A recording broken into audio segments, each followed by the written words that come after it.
നമസ്കാരം. എല്ലാവർക്കും വിജയ് യൂട്യൂബ് ചാനലിലേക്ക് സ്വാഗതം. ഞാൻ ഇന്നിവിടെ പരിചയപ്പെടുത്തുന്നത് പൂതച്ചിടയൻ എന്ന പേരുള്ള ഒരു ഔഷധ സസ്യത്തെയാണ്. ഇതാണ് പൂതച്ചിടയൻ.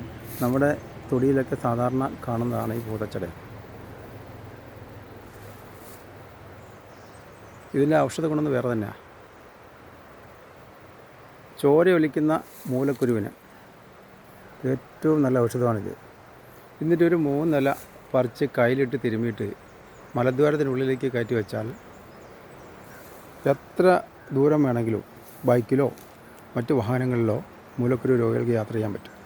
മൂലക്കുരു പൊട്ടുന്ന അവസരത്തിൽ കുത്തിയിരിക്കാൻ പോലും വയ്യാത്ത അവസ്ഥയാണ്. ആ അവസ്ഥയിൽ പോലും എത്ര ദൂരം വേണമെങ്കിലും യാത്ര ചെയ്യാം. ഇതിന് 3 ഇല എടുത്ത് കയ്യിലിട്ട് തിരുമ്മിയിട്ട് മലദ്വാരത്തിനുള്ളിലേക്ക് കയറ്റി വെച്ച് കഴിഞ്ഞാൽ മൂലക്കുരുവിന് വളരെ ശമനം ഉണ്ടാവും. അത്രയ്ക്ക് നല്ല ഔഷധമാണിത്.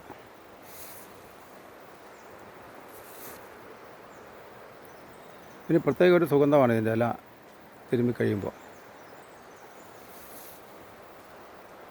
ഇത്രയും ഔഷധ ഗുണമുള്ള ഈ ചെടിക്ക് നാടൻ ഭാഷയിൽ നാറ്റക്കാടെന്ന് പറയും.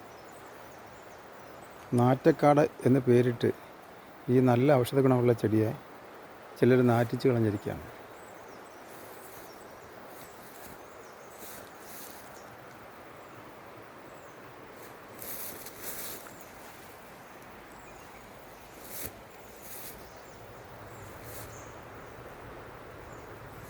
ഇതാണ് പൂതച്ചിടയൻ.